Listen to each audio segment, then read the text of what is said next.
नारायण नारायण नारायण नारायण। हरे राम राम राम हरे हरे।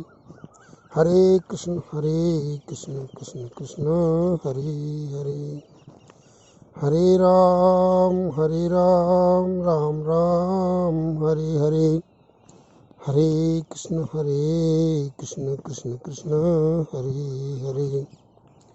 हरे राम राम राम हरे हरे। हरे कृष्ण कृष्ण कृष्ण हरे हरे।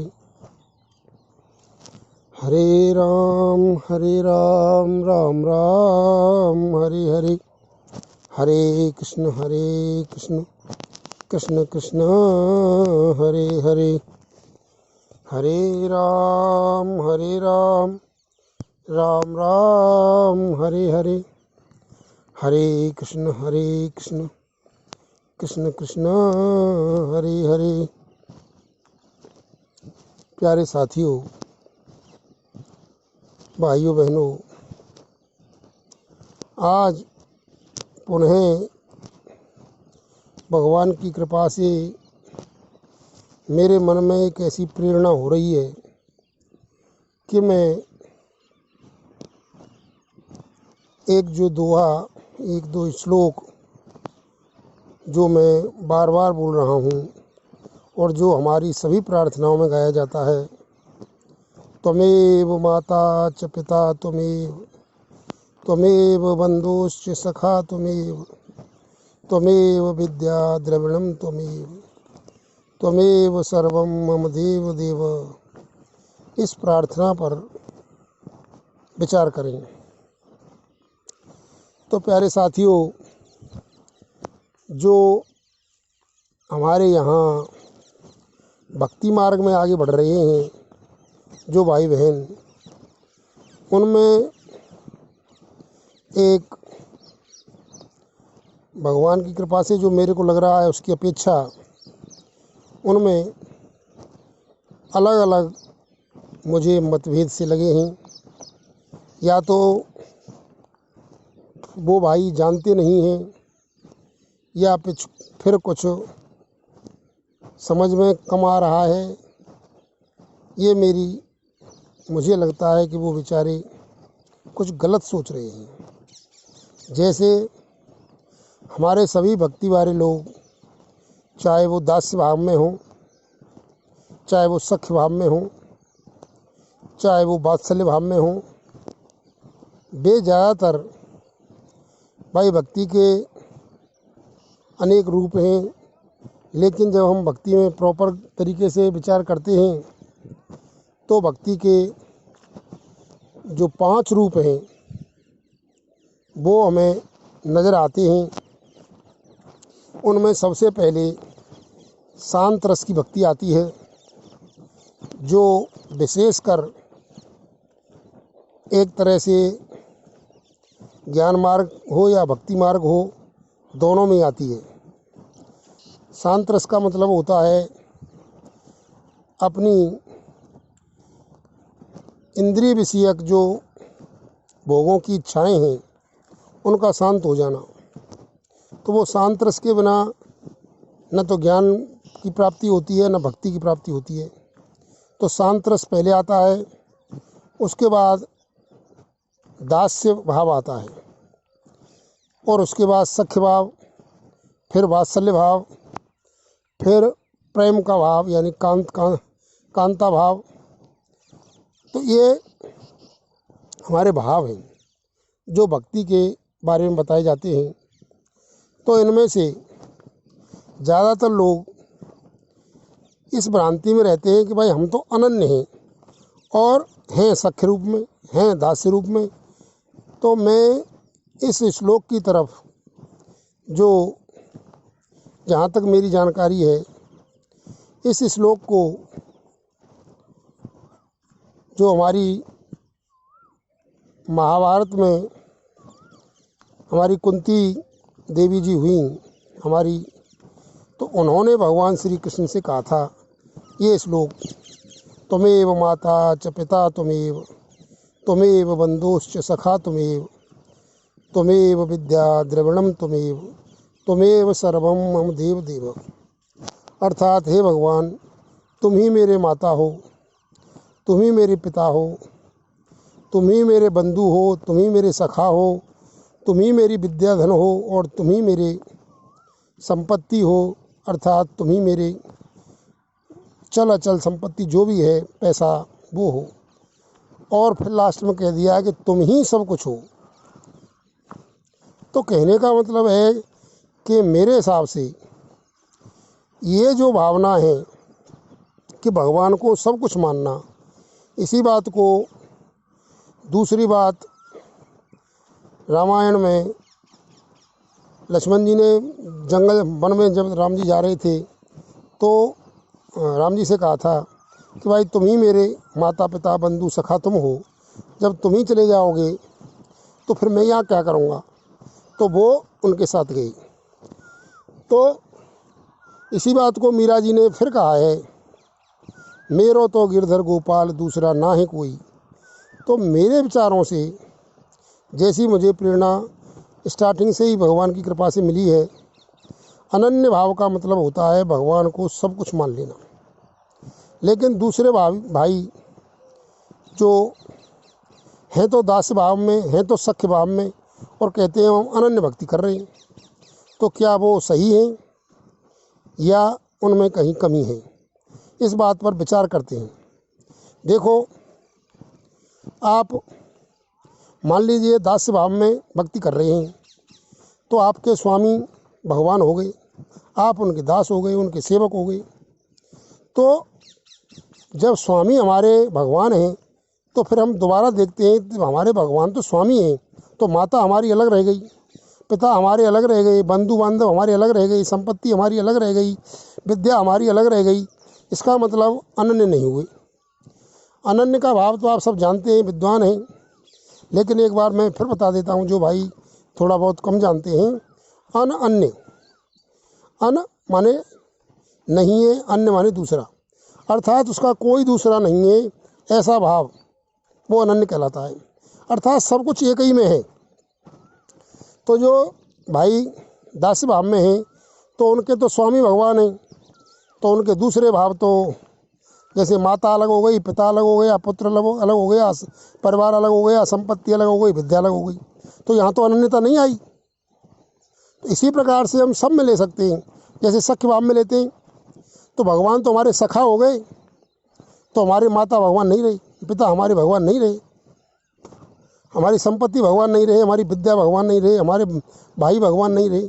तो कहने का मतलब ये है कि भाई अनन्यता कब आएगी, जब हम भगवान को सब कुछ मानेंगे। और जो श्लोक जो महाभारत में आया है, जो कुंती जी ने भगवान श्री कृष्ण से कहा है और जिसे मैं अपनी सभी वीडियोज़ में बताता आ रहा हूँ कि भाई भगवान ही हैं हमारे और कोई नहीं है, भगवान ही हमारी माता है। यानी त्वमेव माता च पिता त्वमेव बंधुश्च सखा त्वमेव विद्या द्रविणम त्वमेव सर्वम मम देव देव। केवल ये भावना ही अनन्यता को दर्शाती है। इसलिए मैं उन सभी भाइयों से जो अपने मन में अनन्यता का भाव लेकर के चल रहे हैं, लेकिन उनमें एक एक भाव को लेकर के हैं, वो कोई दास्य भाव को है, कोई सख्य भाव को है, कोई वात्सल्य भाव को है, तो कोई कांता भाव को है। तो कहने का मतलब ये है कि भाई वो अभी अनन्यता चाहे वो भीतर से मान रहे हों, लेकिन वो समझ नहीं पा रहे हैं मेरे हिसाब से। तो इसलिए मैं उनसे प्रार्थना करूँगा कि वो इस भाव को इस तरह से समझें कि भाई अनन्यता का मतलब होता है और कोई है ही नहीं उनके लिए भगवान के अलावा। इसलिए भगवान ही सब कुछ उनके हैं, जो कुंती जी ने भगवान श्री कृष्ण से कहा है। और मैं इसे बार बार बता रहा हूँ कि भगवान तुम ही मेरे सब कुछ हो, त्वमेव माता च पिता त्वमेव विद्या द्रविणम त्वमेव माता च पिता त्वमेव बंधु सखा त्वमेव विद्या द्रविणम त्वमेव सर्वम मम देव देव। अर्थात हे भगवान तुम ही हो मेरे सब कुछ। तो ये भाव अनन्यता को दर्शित करता है। तो मैं चाहे वो दास्य भाव में हो, चाहे सख्य भाव में हो, चाहे वो कांत भाव में हो, चाहे वात्सल्य भाव में हो, तो वो क्या है कि वो अभी अनन्यता की तरफ नहीं है। हाँ, कांत कांता भाव में तो इस रूप से देख सकते हैं हम कि भाई हमारे शास्त्रों के हिसाब से पत्नी के सब पति ही मुख्य हैं, तो उसी के नाते से और हैं। तो कांता भाव में थोड़ा इसमें हो सकता है कि ये उस रूप में जा रहा हो, क्योंकि मीरा जी ने भी इसी भाव को स्वीकार किया है, कांता भाव को। तो उन्होंने कहा है, मेरे तो गिरधर गोपाल दूसरा ना कोई, जाके माथे मोर मुकुट मेरा पद सोई। यानी तो कहने का मतलब ये है कि भाई अब अनन्य भक्ति देखनी है तो हमें भगवान को सब कुछ मानना पड़ेगा। देखो, एक विचित्र सी बात आती है, हमारे एक परिचित हैं तो वो सख्य भाव के उपासक और लड्डू गोपाल की पूजा करते हैं। तो बताओ, सख्य भाव में और वात्सल्य भाव जुड़ रहा है उनका, और फिर कहते हैं मैं सख्य भाव का हूँ। तो सख्य भाव के हो तो फिर लड्डू गोपाल की पूजा कैसे कर सकते हो आप बताओ? भाई, लड्डू गोपाल की पूजा करने का मतलब तो वात्सल्य भाव है। अपने छोटे बच्चे को माता पिता दुलार करते हैं, उसमें लड्डू गोपाल जी आते हैं। तो वहाँ सख्य भाव भी जुड़ रहा है और वात्सल्य भाव भी जुड़ रहा है। तो कहने का मतलब ये है कि भाई, जब तक आप इस बात को ढंग से नहीं समझेंगे, जब तक आपका भगवान के अलावा दुनिया में किसी से भी संबंध मानेंगे, तो वो अनन्यता नहीं आएगी। बहुत से भाई अनन्यता का इतना ही हवाला दे लेते हैं कि भाई भगवान श्री कृष्ण को ही हम जानते हैं और किसी को नहीं मानते, तो वो अनन्य हैं। जैसे हम किसी की पूजा नहीं करते भगवान श्री कृष्ण को छोड़ करके, या फिर शंकर भगवान वाले बोलते हैं कि हम शिव जी को छोड़ करके किसी की पूजा नहीं करते, तो हम शिव जी के अनन्य भक्त हैं। लेकिन अनन्यता तो ये है कि आप किस रूप में पूजा करते हैं, यानी सब कुछ भगवान को ही मानते हैं तो आप अनन्य हो। संसार में कोई है ही नहीं, उन्हीं के नाते से हैं। ये बात मैं बार बार बता रहा हूँ कि भाई, अनन्यता का मतलब है कि भगवान ही मेरे सब कुछ है और दूसरा कोई है ही नहीं, और कोई है तो उन्हीं के नाते से हैं। जैसे पत्नी है, उसके लिए पति ही सब कुछ है और उसी के पति ही है और पति के नाते से ही है। सास है, ससुर है, नंद है, जेठ है, देवर है और जेठानी है, जो कुछ भी संबंधी हैं वे उसी के नाते से हैं। जैसे एक सरकारी कर्मचारी है, तो वो सरकारी कर्मचारी सरकार ही को सब कुछ मानता है, उसी के नाते से वो उनके अलग अलग काम करते हैं वो। तो कहने का मतलब ये है कि भगवान ही सब कुछ है। जब तक आप ऐसा नहीं मानोगे तो आपको अनन्यता नहीं मिलेगी। तो अनन्यता का मतलब है वो मंत्र, वो 2 श्लोक जो कुंती जी ने महाभारत में कहा है भगवान श्री कृष्ण से, त्वमेव माता च पिता त्वमेव, त्वमेव बंधुश्च सखा त्वमेव, त्वमेव विद्या द्रविणम त्वमेव, त्वमेव सर्वम मम देवदेव।